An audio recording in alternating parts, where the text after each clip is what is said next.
miles deep. A couple of miles, man. I mean, whew. There's no sunlight down there. I mean, that is the abyss. And there's nothing, gravity is going to pull that plane all the way down as far as it can go until it hits some kind of ground. You know, it's like falling off. You hit the water and you start sinking. It's like falling off of a top of a mountain, man. Or in some cases, 4 or 5 mountains. Golly, I can't even talk about it. It gives me the willies. I'm afraid to fly. I want to go to Hawaii, but I don't want to fly there. But how long would it take to take a bass boat? How long would that? A couple hours, maybe? I don't think so. Well, I wonder because the this AirAsia thing, from what I understand, you know, they've gotten the black boxes back, and they're actually orange. They're not black. And so they have, it only took them 15 minutes to download all the information, but they've got to go through 22 hours worth of stuff. And then they have the voice cockpit recorder, cotton picking recorder. And I got to listen to that. But what I understand, what I've heard is that they, the co-pilot was allowed to take over the controls and tried to fly the plane above a storm that they were going through and took it too steep. I don't know how he was allowed to do that. I don't know how that happens. You know, how do you know, couldn't the pilot just have grabbed it? Whoa, that's too steep. You know, that took me a second to say that. Whoa, that's too steep. But you don't know. You don't know what the knucklehead was doing. And so he took it too steep, which caused the plane to stall. So imagine being a passenger on this thing, and then you feel the plane like it's taken off of the runway. It's pointing up. You know, it's like, what is he doing? And then you hear the engines. You know they heard the thing stall. A plane's not going to stall, and you don't know it. You're not aware of it. I guarantee. You know, imagine the sensation of, you know, you're feeling the thrust.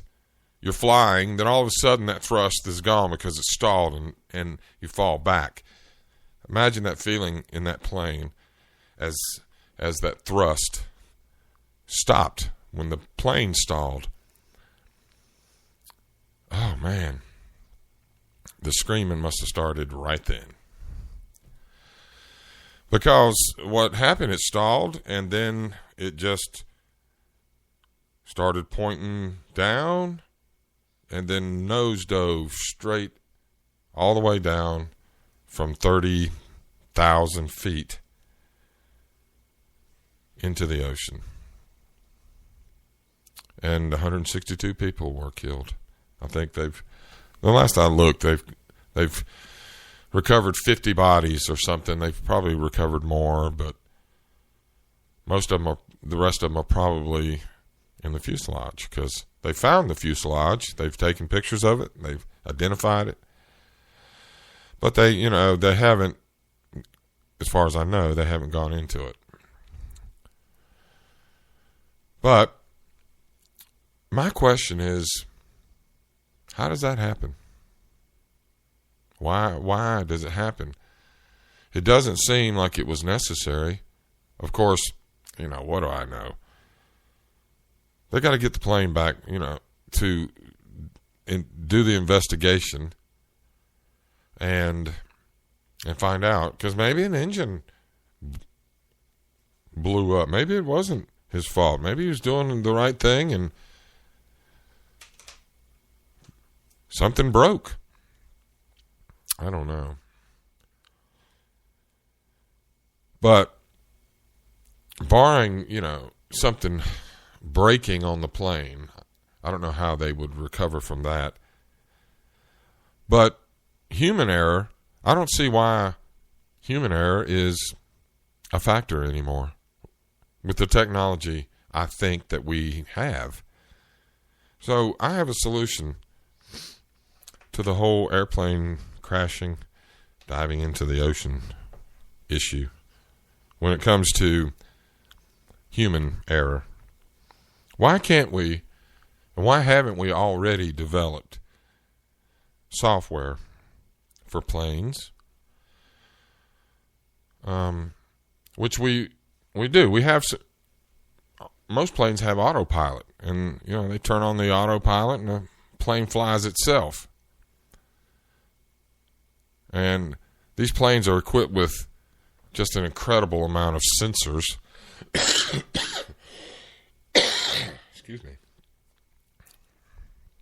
So we have the autopilot, but why don't we have software for the planes that will, during an emergency, like the AirAsia emergency,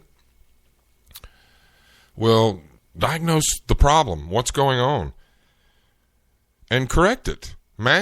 Correct it automatically. If the pilot first, the software can tell the pilot, accelerate, and maybe it does that. I don't know. I don't think it does that much. I think it stall, beep, beep, beep. That's what I think goes on, because I've seen programs and I've heard kind of, there's not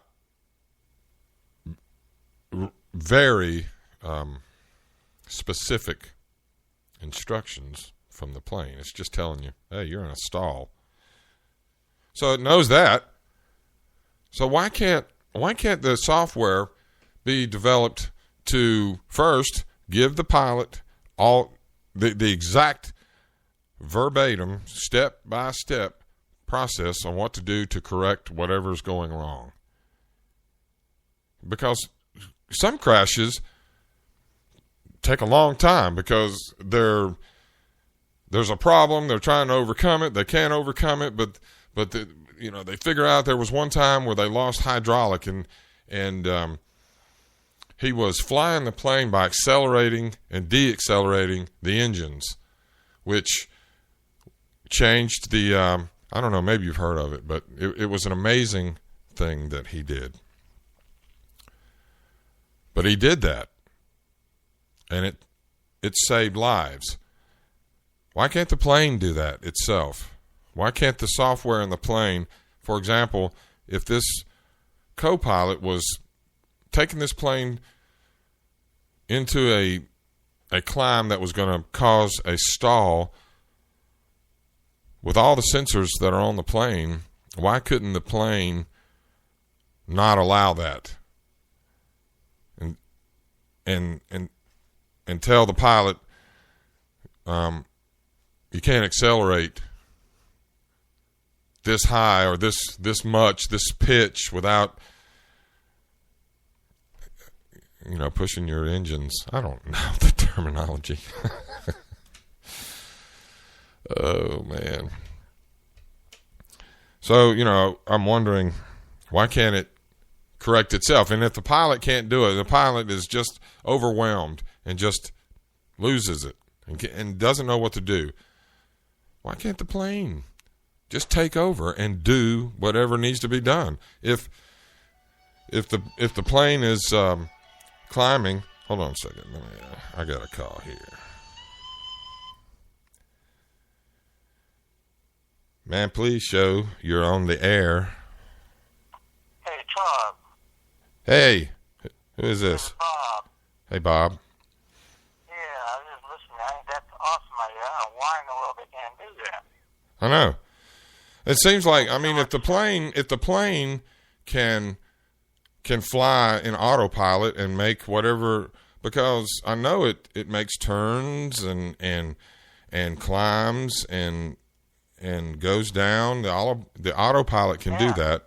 So why can't the autopilot correct the plane when it's in an emergency situation, even to the degree that, you know, that one pilot, I don't know if you heard me talking about the pilot that lost all the hydraulics and was controlling the plane by adjusting the engine thrust on each side, and saved a lot of lives. So, you know, if, maybe another pilot wouldn't have done that. Why couldn't the plane have done that itself? You know what I'm saying? Or if a pilot shuts off the autopilot to try to manually try to do what he's trying to do and he's doing it wrong, that the plane would automatically go back. I don't know. The other thing I've realized is all the times I've flown, they used to have phones in front of every seat. And why in the world they're not hooked, you know, a phone to the land to report, instead of having a black box, that they're sending a signal to some type of FAA building or whatever, so they can, each plane, I don't care if there's 2,000, 3,000 planes going up, each one sending a signal to computers saying, this is what's going on in my plane right now, and we're, you know, everything is great, or we're low on fuel, or we're too high, or we're banking too much, or whatever's going on. So it can give all the black box information in real time. It should be able to do that. Mm-hmm. Yeah, that makes a lot of sense. The other thing I was thinking of too is, why don't they have cameras like in the down below where the hydraulics are, to see if, you know, if it shows a leak, turn the camera on and say, oh yeah, look at that, or where the pilots are, you know, in case something happens, or who knows what, or in different parts of it, like at the landing gear and things, so they can see that on land and actually in actual time what's going on with the plane. Yeah, I think that'd be awesome. I think that's a brilliant idea. I think it lines right up with my idea, as far as getting these planes. I know they're technically really superior, but I don't understand why they don't have these things. Maybe there's obviously there must be reasons. Surely the two of us are not the two most brilliant people on the planet that, you know, only we can come up with these things. You would think somebody in the FAA would have already thought of both of these things, you know, wouldn't you? I don't know. I've heard it's almost impossible to put another hole in a plane to put a camera lens through. But hey, when there's safety involved, I think they sure do that over putting something silly.